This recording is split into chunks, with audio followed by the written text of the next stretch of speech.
Thank you, Putulvi, and thank you once again, madam. We now move on with today's itinerary. Our honorable chair for the next session is Professor Anirban Das. Dr. Anirban Das is interested in and has been working in the field of theories of the body and the subject, feminist theory, science studies, literature, and postcolonial studies, and broadly what has been called theory. He has been writing and teaching on these things for more than 15 years. He is truly interdisciplinary. He has done his graduation in medicine, and then he shifted to a broad interdisciplinary field across the sciences, the humanities and the social sciences. So he has a master's in history and a PhD in philosophy. He has published books and articles in both English and Bengali. He has also taken the Sudhir Chakraborty Memorial Award for Bengali non-fiction and has held research positions at the Indian National Science Academy, the School of Women's Studies, Jagadpur University, the Center for Contemporary Studies at the Indian Institute of Science, Bangalore, the Department of Political Science, Delhi University, and the Center for Humanities, Utrecht University. He has also been an affiliated researcher at ICON, which is the Institute for Cultural Inquiry of the Faculty of Humanities at the Utrecht University. He is an associate member of Terra Critica, an international interdisciplinary network for the critical humanities. And currently, he is a part of a group at the CSSC that coordinates the program on decolonizing the difficulties and the university, funded by the Mellon Foundation. Our speaker for this session is Dr. Mangesh Kulkarni. Dr. Mangesh Kulkarni has taught courses on political science and critical masculinity studies at universities in India, Africa, and Europe over the last 4 decades. He has edited 5 special issues of periodicals and published numerous articles in national and international journals, as well as 5 books: Global Masculinities, Interdisciplinary Perspectives in Political Theory, India in World Affairs, Politics in Maharashtra, and A Terrorist of the Spirit, which is a translation of poets. All of these have been published by well-known publishing houses like Routledge and Atlantic. He has been in the editorial teams of several journals, including New Quest, Men and Masculinities, Shodharthi, Paramarsh, and the Indian Philosophical Quarterly. Dr. Kulkarni has been a recipient of a Rotary International Grant for university teachers to serve in developing countries in 1998, and the Indal Fellowship of the Asiatic Society of Bombay in 2000. He was an international visitor and received an international visitor grant of the US government in 2000 and a research grant of the Rockefeller Archive Center in New York in 2004. He was also an Erasmus Mundus Scholar in 2009. The Indian Council for Cultural Relations, New Delhi, deputed him as the first visiting chair professor of Indian Studies at the University of Vienna in 2011. He was invited as a visiting scholar at the University of Uppsala, Sweden, and the University of Strasbourg, France. He served as the ICCR Chair Professor of Indian Studies at the University of Leipzig in Germany during 2017. I now request Professor Kulkarni to please begin the session. Thanks for inviting me to make a presentation at this very interesting seminar. I'm particularly glad to have had an opportunity to hear Professor Basu after a long time. I remember first hearing her about 10 odd years or two, in 2014 to be precise, in Kolkata at CSSS. And actually, Wow. book, yeah, 2014. And a book came out of that seminar that Romit has edited or co-edited. So, and of course, I actually am keen on hearing what others have to say. And so I won't take up much of your time. But even then, and I have your schedule, of course, but still, can you tell me till when I should speak? Now it is about a 12:15 here. So, what is the slot allotted to me now that I'm beginning Yeah. at 12:15? So it will be 30 minutes for each speaker and then little Fine. discussion. Yeah. So maximum 30. I will try to take less time than that.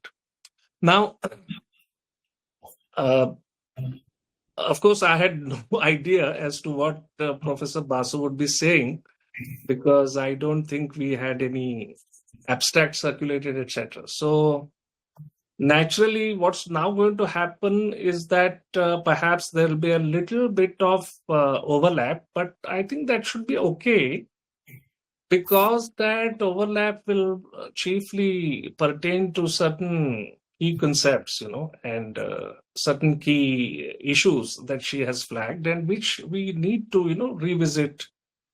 And we, in fact, have already started that process, because Dr. Putul Sathe also, I think, referred to some of those key concepts like Connell's idea of hegemonic masculinity, etc. So we will have to revisit them. And I'm sure Dr. Anirban Das will also have something very interesting to say about all this. So I hope to hear him as well on these kinds of concerns. And he's probably more likely to be in touch with more recent developments, because he's located at a center where, where all these sorts of ongoing debates and discussions happen in a big way. And so, and where there are also visitors coming from different parts of the country and the world.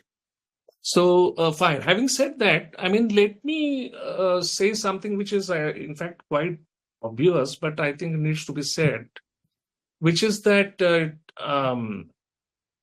that this whole talk about masculinity studies, or men's mobilization, or the theme itself, the theme of the seminar, alternative masculinities, etc. All of this has essentially resulted from the women's movement, right? And so the feminist ferment, which happened in the intellectual realm, and of course, immediately had practical consequences in terms of mobilization, in terms of changes in state policy, etc., in terms of various kinds of civil society interventions and initiatives.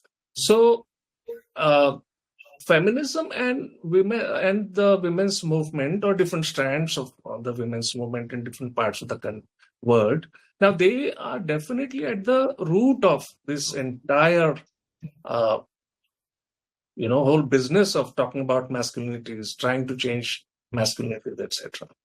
So basically, therefore, what we are doing is we are talking about the last 50 years, developments in the last 50 years. Of course, the history of masculinity, etc., is obviously, it's something that you can really go back to ancient times and things like that. And but what I have in mind now is basically this period of 50 years and this dynamics. Okay? On the one hand, you have feminist interventions in movements, and on the other hand, you have a sort of response. So surely this whole discourse around masculinities and mobilization around masculinities has been in the nature of a kind of a response. Okay, and we have had, of course, it's not just one single response. Obviously, it has been a series of different types of responses, and by now that entire terrain is extremely, extremely complex, and we have seen so much of back and forth movement here that it is truly mind-boggling, really. And sometimes I really feel lost, in this when contemplating this or thinking about this entire field of multiple genders and sexualities, etc., and intersectionality and so on. So, but I think it's fairly now well accepted that men cease to be treated, at least in some circles to begin with, right, as somehow representatives of humanity itself, as the sort of generic humans, men as sort of generic humans. That stopped. At least, several people in certain circles, they started now looking at masculinity itself as a particular form of human life, let's say, to put it that way, in a sort of, broadly Wittgensteinian sense, or perhaps Habermasian sense. It's a form of life, social life and human life. And so this it's not something that is given and fixed and frozen, etc. And so something that needs to be questioned. And this awareness came out of the women's movement. And there's several men who were conscientized during that period who responded positively to the women's movement. They also tried to change their lives, their thinking, etc., etc. So this was in 1970s. First of all, you see a sort of a preoccupation with what's called men's liberation, etc., right? So the idea that, of course, the idea of patriarchy was central to this, and therefore many of these men also thought that patriarchy oppresses men as well. It not like any structure of oppression. It oppresses the victims, obviously, but even the perpetrators are also dehumanized. In any kind of system, oppression does that. So that is also true of patriarchy. And so they tried to free themselves from the shackles of patriarchy, and they tried to work with women, with the feminist women, and be part of the women's movement, etc. Warren Farrell, for example, in the United States was one such person. And I believe he was given a very important place in their national organization also. But who, by the way, and this is already now we can see the complexity, who seems to have somewhere along the line become a very major advocate of the men's rights position in the US, if I'm not mistaken, right? Warren Farrell. So, but on the other hand, we also had in the US particularly, and then many other places, including, of course, India, pro-feminist men getting together and launching a kind of a movement of sorts.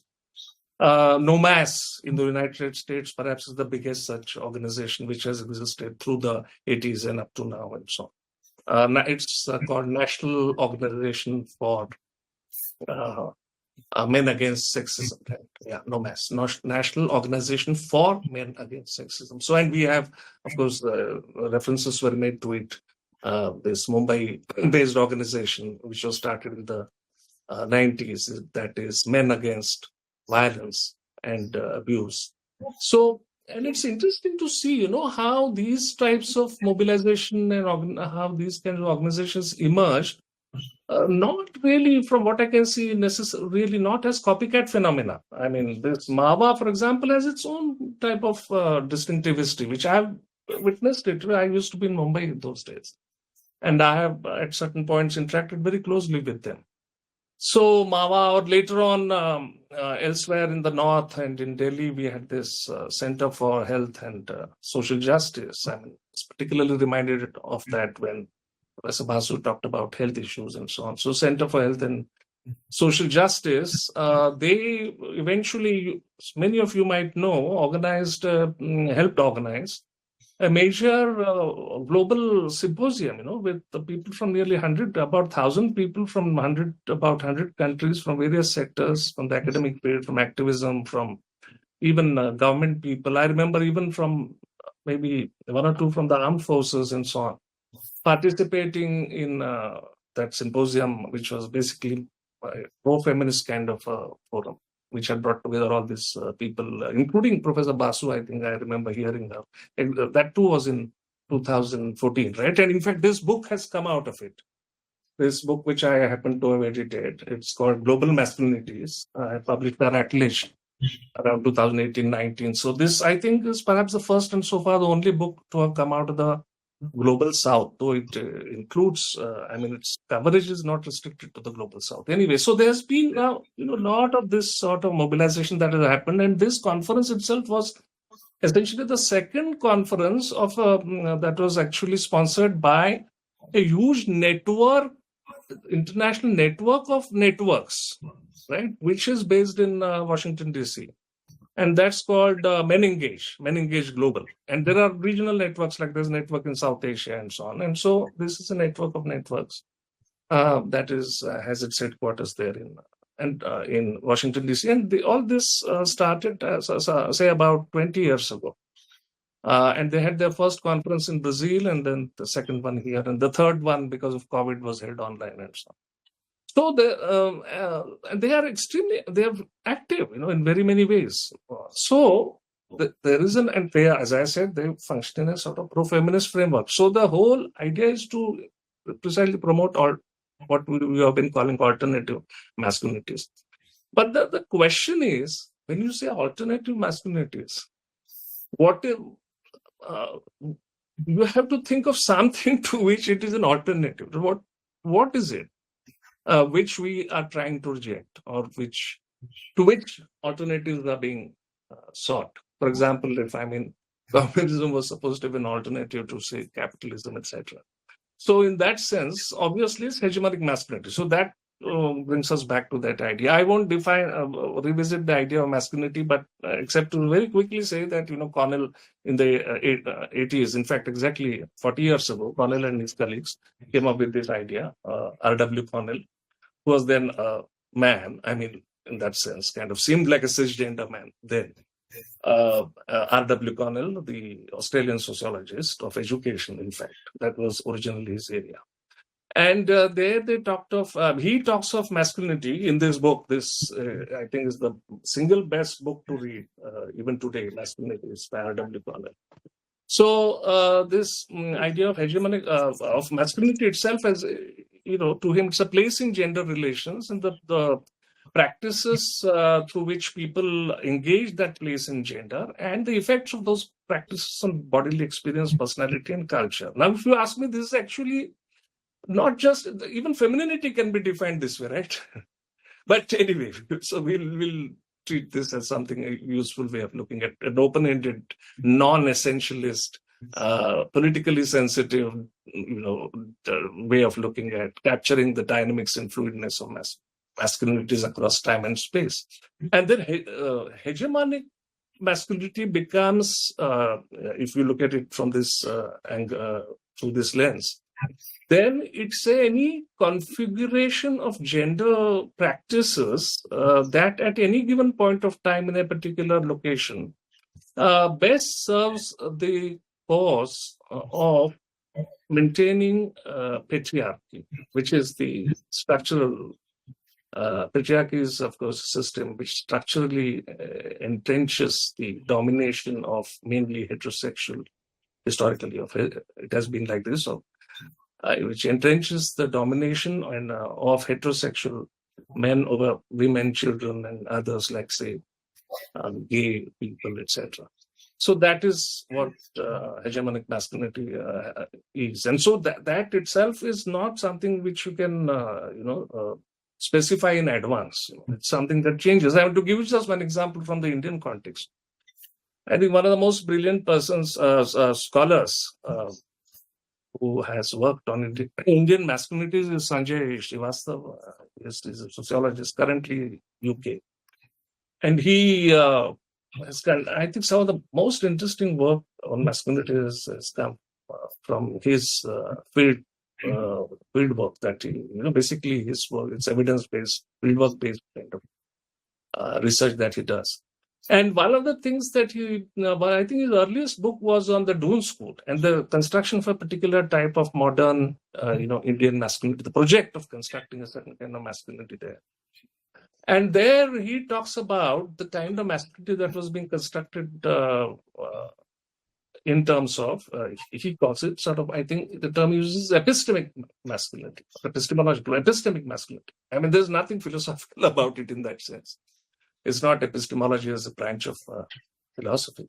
It's basically saying that here now this is a kind of masculinity where, science, secularism, rationality, and so on, a certain idea of what it means to be a modern man. So that is kind of, there is a template, sort of evolving template, and masculinities are being, young men are being shaped there along those lines, as compared to an earlier model of hegemonic masculinity, which, for example, prevailed at a college where basically the sons of these, princes, we still had those princely states, right? So the young men belonging to those families, they were sent there and they were trained there. Now, there, the model of masculinity was a kind of physical. It was physical masculinity because it was, different types of skills and so on that which had to do with physical prowess and so on. So those were more important there. And so you can see that as society changes and its requirements change, and so patriarchy has to be shored up in a different way every time change occurs. And so this is the difference between that what he called physical masculinity and epistemic masculinity, or take his idea of the 5-year plan hero. He finds this in the early and post-independence Hindi cinema. The kind of hero that is depicted there is somebody who is in tune with the requirements of this sort of modern India, where planned development is happening, and so on and so forth. So, to give you just one example, for example, his life is not attuned geared so much to consumerism as it is to institution building and being frugal and things like that. Something like the Protestant ethic, maybe a little bit of that. So, I mean, don't take my word for it.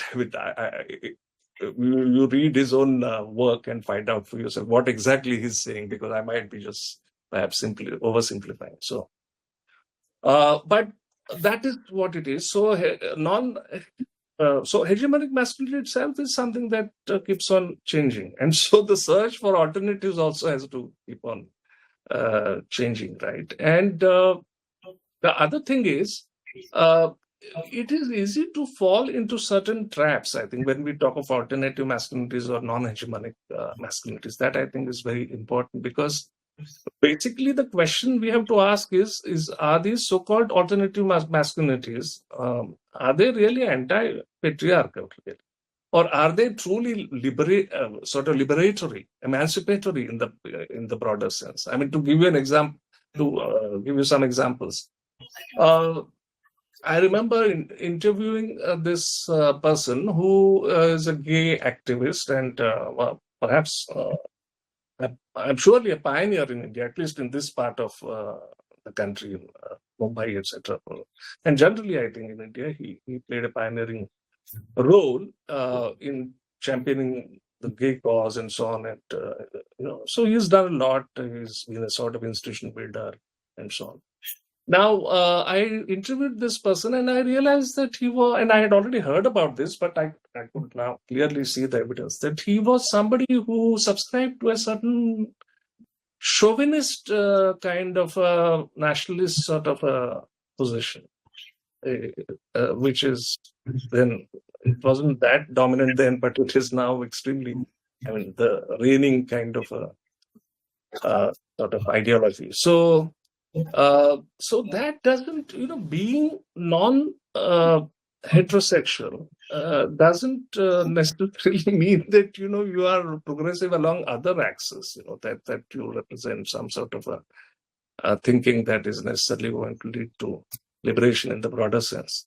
So even take the American, that notorious National Rifles Association. Right? National Rifles Association surely has, I know for sure, they have gay members. Right? They have even trans men can be their members and so on and so forth. And in fact, I've heard about a particular organization where people, even within the US, where I think it's called Pink Pistol or something like that. People practicing alternative sexualities and so on with different gender identities are actually very much part of the gun culture.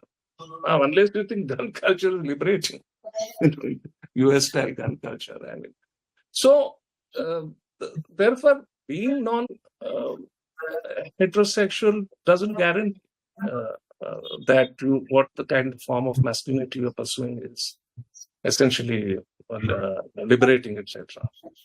Because I think our concern is normative here. I just hope, I mean, it's not something very descriptive or something like creating a museum of alternating masculinities, etc. Or even narrowly ethnographic. It's not. That's not how it is. I suppose anyway. By training, I'm somebody who studied politics and political history of political thought and so on. So to us, separating faction values and so on, whatever that is, it doesn't come very easily. And also, not only not separating them, but also it is important not to do. If you have some values in mind, you have to put them on the table. And there's a lot of so-called radical social science discourse in humanities, particularly, where something is assumed, and it's kind of remains very vague and somewhere in the background, and so you never know what it is, what are the values involved here. So that's not what we do. So that's why I'm just putting it straight away on the table. And so this is one of the basic points I'm trying to make. And the other point that Cornell himself has made, which is again obvious to us, obvious in fact, but Cornell has put a name to it, and I think that's a very useful concept that he formulated some time ago, which is that of the patriarchal dividend. If women, in spite of the terrible burdens of patriarchy that they have to bear, and all kinds of discrimination, of course, there are also pleasures and there are privileges that patriarchy gives you, no doubt. But to women also, some women at least, in some respects, however illusory they might be, and so on in a broader context. But on the whole, it's, I think, very evident that patriarchy, by definition, is something that harms women's interests, and yet it has been so difficult, and to organize women and to create any kind of truly lasting impact. Though, of course, we have moved on, and patriarchy has been questioned and rolled back to some extent, but it bounces back, right, and assumes new forms, and women. It has been extremely difficult to define the category woman, to bring them onto the same platform and so on, etc. So you know how fraught that terrain is. And considering that, when men, who actually benefit from patriarchy, and that's what Cornell means by patriarchal dividend. Now, this is the idea of patriarchal dividend. Dividend is, suppose patriarchy is like a company, and where you have kind of these men simply by being men, they have some sort of, they hold shares in it, they're shareholders, as it were. And so they get some kind of a dividend, and without trying, in fact. So that even, of course, Cornell talks about multiple masculinities, that is hegemonic and non-hegemonic. Within that, there are again complicit masculinities, there are subordinate masculinities, there are marginalized masculinities. He maps that terrain very elaborately. But all of them, at the end of the day, even those who are marginalized, subordinate, so let's call them subaltern masculinities, they also, men embodying or who kind of in a way represent those kinds of masculinity, they also benefit from patriarchal dividend. So it becomes something that's extremely difficult to challenge patriarchy, getting men to challenge patriarchy. And we have seen this also over the years, over the decades, the pro-feminist men's mobilization that we see. About 7-8 years ago, it started revealing major fissures. It started, there was, as we all know, there was a major setback through this Me Too movement and so on and so forth, and several heads rolled, and within this global network of networks that I mentioned, some people who were there, like somebody like Kimmel, who was a leading American sociologist who's done massive, I still think his contribution to critical masculinity studies remains important, who was also sort of kind of somebody who, mentor to this Men Engage Global. He too was, by some of his former students, etc., leveled charges against him, and many of you know this story. And even here in India, those who were in a way anchoring this whole process, and they some of them were had to face serious accusations. I know of at least one other person, not part of this process, but somebody who's a very bright kind of English professor, somebody who kind of changed jobs every, I think, 2 years or so. And also a pretty bright, queer theorist and so on. He too was named in the Raya Sarkar list, for example. Then also a person of Indian origin who was with UN Women, who held a major position in that UN setup, UN Women, was actually officially dismissed. Karkara, I don't mind naming him because it's all out there. He was dismissed for harassing men, by the way. Right, for harassing men, whereas most of the others faced, including some very high-profile male academics, faced charges which had mostly to do with harassing or molesting, whatever, or exploiting women, many of them students and so on. So this is, I think now we are at a moment where this search for alternative masculinities has run into major roadblocks because the so-called pro-feminist, etc. type of mobilization kind of ran into these difficulties. And also, so much so that it was really hard to believe, for somebody like me. I was with Kimmel in this journal, for 15 years. This is the flagship journal, Men and Masculinities. And if you look at his writings, etc., somebody like this, now one doesn't know actually what is the truth of the matter and so on, because I think nothing has been conclusively proved. How hard it is to prove things in these matters. But nevertheless, the image was tarnished, and that came as a shock to people like me. So I speak from that sense of, shock and deep disappointment and so on and so forth. And so this happened on the one hand. On the other hand, we all know, and this was also, I think, Professor Basu mentioned this, which is the tremendous kind of backlash. The talk about backlash started in the 90s, but you can see the kind of proportions that it has assumed. And it's not just the men's rights movements, etc. They are actually small fry, I would say. The huge backlash is in terms of how states and leaders, around the world have actually, in a way, now started in a big way boosting hegemonic masculinity or toxic masculinity and so on and so forth, and that the leaders are immensely popular and also popular amongst women. Obviously, without that, they cannot come to power because many of them are in democratic countries, so-called democratic countries, where there are elections and so on. So that and even many civil society organizations, then the church itself, they have turned against what they call the gender ideology. That the backlash against what is called gender ideology is immense, right? And even here, there are very many complexities. For example, as I said, because somebody is not heterosexual doesn't mean that they would be progressive necessarily. Similarly, I don't know how many of you are aware that Ayatollah Khomeini, in one of his fatwas, he actually supports this transition to some kind of trans, like suppose a man wants to become a woman, that sort of transition. He supported it. I mean, he allowed it. It is in the fatwa. I suppose it's still, who would,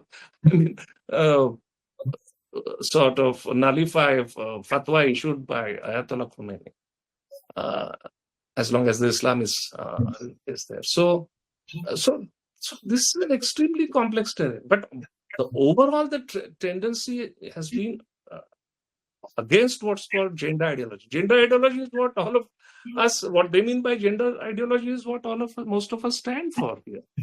So this is my essentially, I'm sure we know, all of us know about this, but I want to put these things on the table upfront. And but if you want a little more of this kind of academic sort of input, then there's at least one intervention that was not mentioned, I think, but it bulked large in critical in masculinity studies, etc., till that whole the house came down, as it were, post Me Too. Just before that, 7-8 years before that, there was an intervention by I think he's a sociologist, again, American sociologist, Eric Anderson, whose writings for a while, it seemed like he would be as influential as Cornell.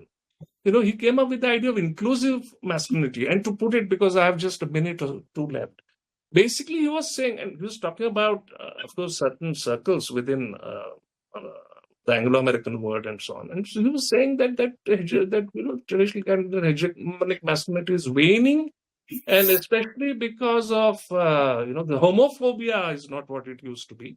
I mean, there's no longer that sort of intense homophobia, and so men are now able to experiment more, and so they're becoming more humane and so on and so forth. And so that was picked up in a big way. There was also, you may remember this talk of post Butler. There's another Judith now calling herself Jack, or himself Jack Habestam in 1998 or thereabouts.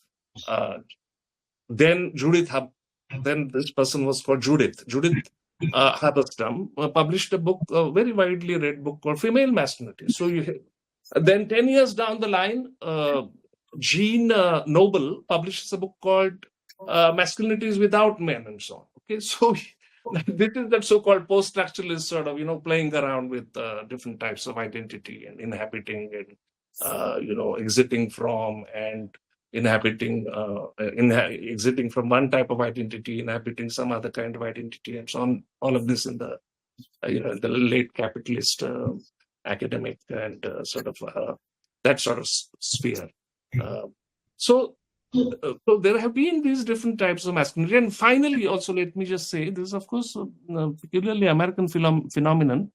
But nevertheless, in the 90s, in the wake of Robert Bly's book, Iron John, there was also an attempt to kind of go back to some essentialist, more, wholesome kind of notion of masculinity. And that movement was called mytho-poetic men's movement. I want to flag that. And also, finally, there were some attempts to theorize androgyny, etc., which I don't think really caught up much. So, and I'm not at all talking about cyborgs and things like that. That's not something that I know much about. So that's something futuristic type of, these sorts of possibilities of man and machine being fused and some other sorts of creatures being created. And what that implications that has for gender and for alternative masculinities, I do not know really. I leave it to younger and more dynamic people. But I thought I would just very quickly map this terrain in this particular way and then leave it at that, basically. Thank you.